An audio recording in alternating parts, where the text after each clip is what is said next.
All ಕಸ್ಟಮರ್ಗೆ welcome. ನಮ್ಮ ಹತ್ರ ಎಲ್ಲ ಮೆಟೀರಿಯಲ್ ಇದೆ, ಬನ್ನಿ ಸರ್, ದಯವಿಟ್ಟು ಬನ್ನಿ.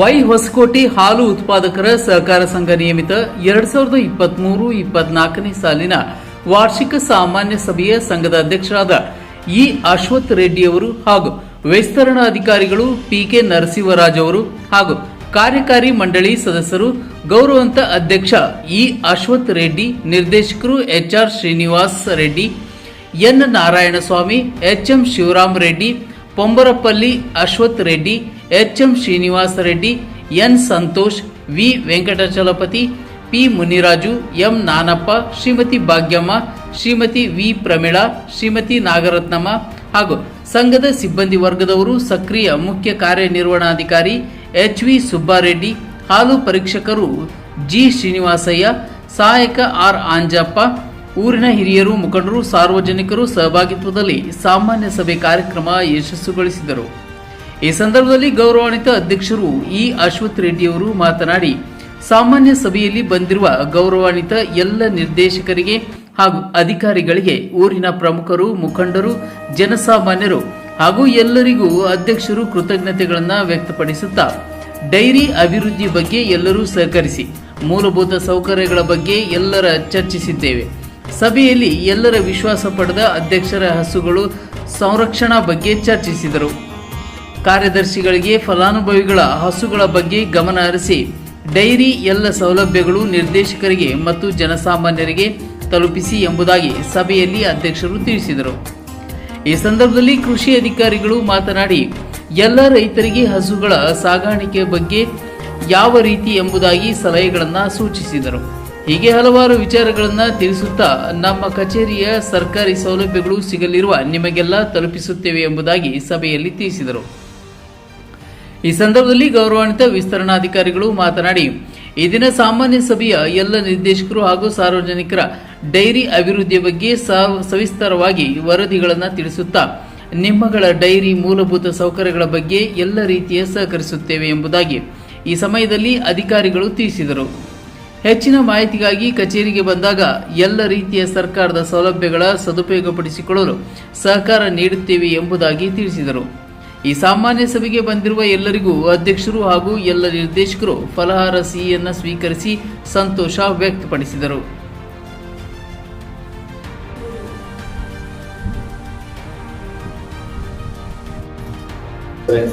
ಮತ್ತೆ ನಮಗೂ ಇನ್ಸೂರೆನ್ಸ್ ಇದೆ, ಹಾಲು ಉತ್ಪಾದಕರಿಗೂ ಇನ್ಸೂರೆನ್ಸ್ ಇದೆ, SSB ಅಂತ ಬರುತ್ತೆ. ಅದು SSB ಮಾಡಿಸಿದ್ದಾರೆ.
ಮನುಷ್ಯ 50 kg ಮಾಡಿದೆ, ಇದ್ರ ಮನುಷ್ಯ 100 kg ಮೇಲೆ అంటే నువ్వు మహకైతే నేను మహకైతే అది ఉండేది. మనకి మనిషికి 50 kg ఎత్తుకొని పోతుంట. ఏమో రంజా గంపొడి ఒక 5 kg 10 kg చాలా వేసినాను, మోసుకొని వెళ్ళేవచ్చు. 100 kg ఒకినే అంటే అనుకుంటూ మహకైతే ఇది ఇదే సీనప్కి నిన్న మొన్న చెప్పి మీటింగ్ లోపల ఉన్నది తీసుకోండప్ప మాదేం అబ్జెక్షన్ లేదు. ఎవరైనా ఆడవాళ్ళు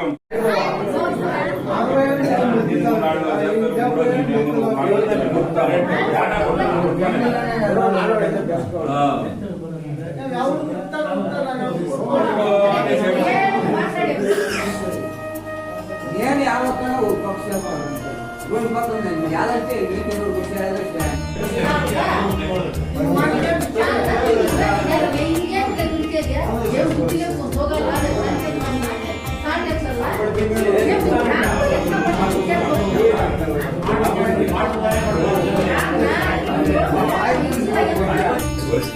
ಬೂಸಾ ಫೀಡ್ ಹಾಕ್ದಂಗೆ.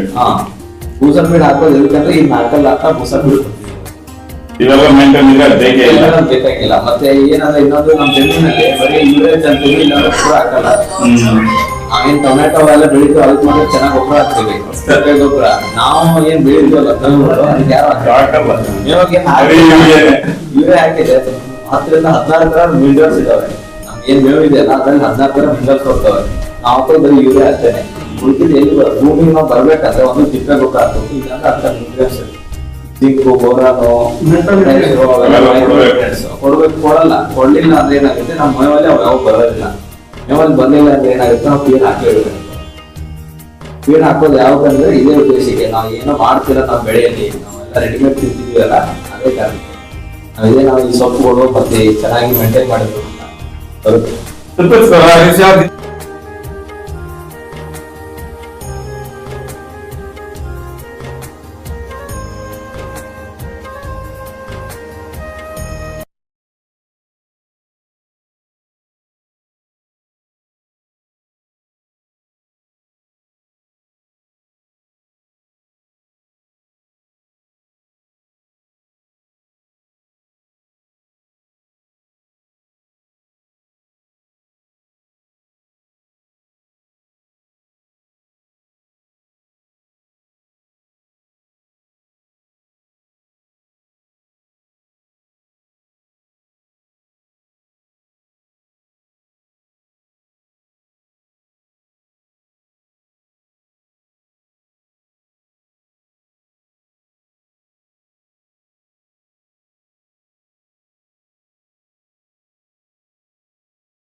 ಹುಲ್ಲಲ್ಲಿ ಈಗ ನಮ್ಗೆ ಸೂಪರ್ ನೇಕರ್ ಇದೆ, ಇದಿದೆ, ಮುಸ್ಕಿನ್ ಜೋಳ ಇದೆ, ರೋಡ್ಕೋಲ್ ಜೋಳ ಇದೆ, ಇನ್ನೊಂದು CSH ಅಂತ ಜೋಳ ಇದೆ. ಮತ್ತೆ ಹುಲ್ಲುಗಳು ಬರ್ತವೆ, ಈ ಗಿನಿ ಹುಲ್ಲು ಅಂತ. ನಮ್ಮ ಸಂಘದ ಸದಸ್ಯರಾದಂತವರು ಮಹಿಳಾ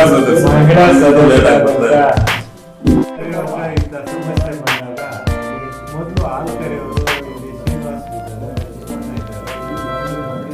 ರೆಡಿ ಮಾಡದೇ ಇದ್ರೆ ತಪ್ಪಿದ್ದು ಈ ತರ ಮುಂದಕ್ಕೆ ಆಗದಿಲ್ಲ. ಯಾಕೆಂದ್ರೆ ಆಸೂರು ಚೆನ್ನಾಗಿದ್ರೆ ಡೈರಿ ಚೆನ್ನಾಗಿರುತ್ತೆ, ಡೈರಿ ಚೆನ್ನಾಗಿದ್ರೆ ಊರಲ್ಲಿ ಹಾಲಾಗ್ತಕ್ಕಂಥದ್ದೆಲ್ಲ ಚೆನ್ನಾಗಿದೆ. ಇದಕ್ಕೆ ತಮ್ಮ ಗಮನಕ್ಕೆ ಬಂದಿಲ್ಲ ಅಂತ ಈಗ ಹೇಳ್ತಾ ಇದ್ದಾರೆ. ಇದನ್ನ ಸರ್ವಿಸ್ ಮಾಡಿಸಿ ನೀಟಾಗಿ ಅದೇನ್ ಬೇಕೋ ರೆಡಿ ಮಾಡಿಸ್ಕೊಡಿ. ಅದೇನು ಮತ್ತೆ ನಮ್ಮ ಸೆಕ್ರೆಟರಿ ಒಂದು ಮಾತು, ಅವಾಗ ಒಂದ್ಸತಿ ಆ ಕಡೆ ಹೋಗಿ ಏನ್ ನಡೀತಾ ಇದೆ ಏನಿಲ್ಲ ಅಂತ ನೋಡ್ರಿ, ಗೊತ್ತಾಗ್ತೈತೆ.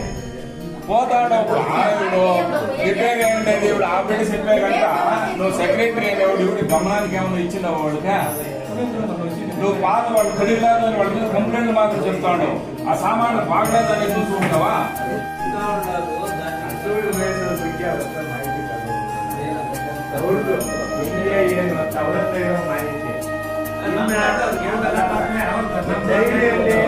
ಏನೈತೆ ಏನಿಲ್ಲ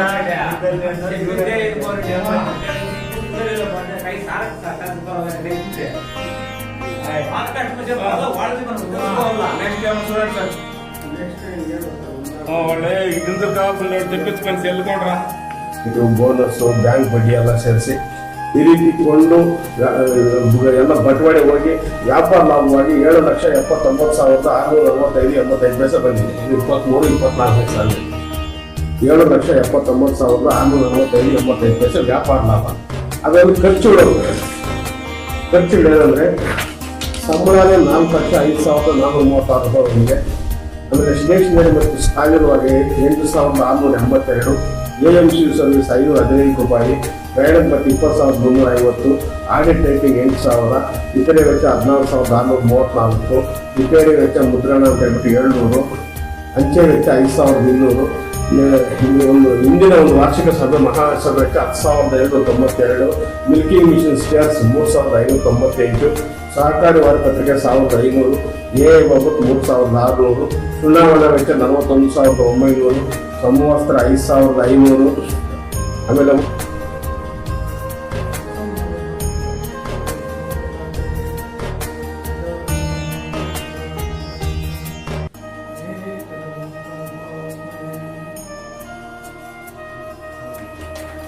$46,358, ಬಿಲ್ ಚಾರ್ಜ್ 324, ಪೂಜಾ ವೆಚ್ಚ 1,100.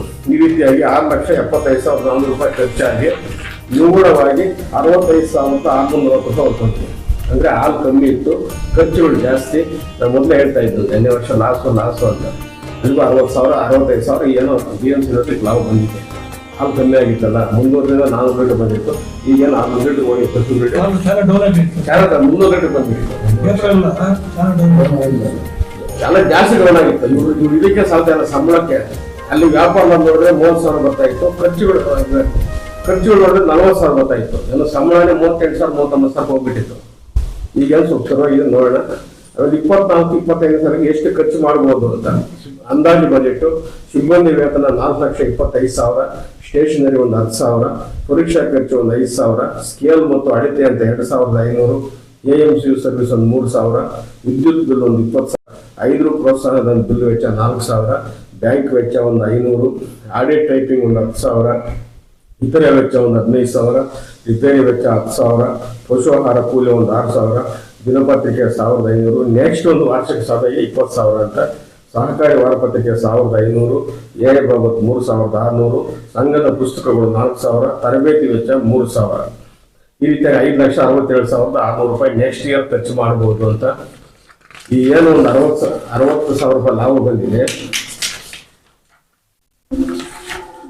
ಅದನ್ನು 10 ನಿಧಿಗಳಾಗಿ ನಿಲ್ಲಿಸ್ತಾರೆ. ಮೊದಲನೇದಾಗಿ ಆಪತ್ತು ನಿಧಿ 16,410.24 ಪೈಸೆ, ಸಹಕಾರ ಶಿಕ್ಷಣ ನಿಧಿ 2% 984.61 ಪೈಸೆ, ಕಟ್ಟಡ ನಿಧಿ 4,824.61, ಶೇರ್ ಡಿವಿಡೆಂಟ್ 2,554.80, ಸದಸ್ಯರಿಗೆ ಬೋನಸ್ 26,563.34, ಸಿಬ್ಬಂದಿ ಬೋನಸ್ 4,086, ದಾನದ ಮುಂದೆ 4,000, ಸದಸ್ಯರ ಅಥವಾ ಸಿಬ್ಬಂದಿ ವಿಮಾ ನಿಧಿ 2,043, ಸಹಕಾರಿ ಅಭಿವೃದ್ಧಿ ನಿಧಿ 2,043. ಈ ರೀತಿ ಎಲ್ಲ ಇಂಗ್ಲೀಷ್ ಮೇಲೆ 65,000ದಲ್ಲಿ 100 ರೂಪಾಯಿ ಅಲ್ಲ ಹೇಳಿದ್ರೆ 52 ಪೈಸೆ ಬೋನಸ್ ಬಂದಿದೆ. ಅಂದರೆ ಕಮ್ಮಿ ಬೋನಸ್ ಸಿಗ್ತಿದೆ ಅಂತ ಬಂದಿದೆ. 52 ಪೈಸೆ ಬಂದಿದೆ. ಇದ್ರ ಬಗ್ಗೆ ಏನಾದ್ರು ಚರ್ಚೆ ಮಾಡೋಂಗಿದ್ರೆ ಚರ್ಚೆ ಮಾಡಿ. ನಾವು ಖರ್ಚುಗಳು ಜಾಸ್ತಿ ಆಯ್ತು, ಕಮ್ಮಿ ಮಾಡೋಕ್ಕಾಗಲಿಲ್ಲ.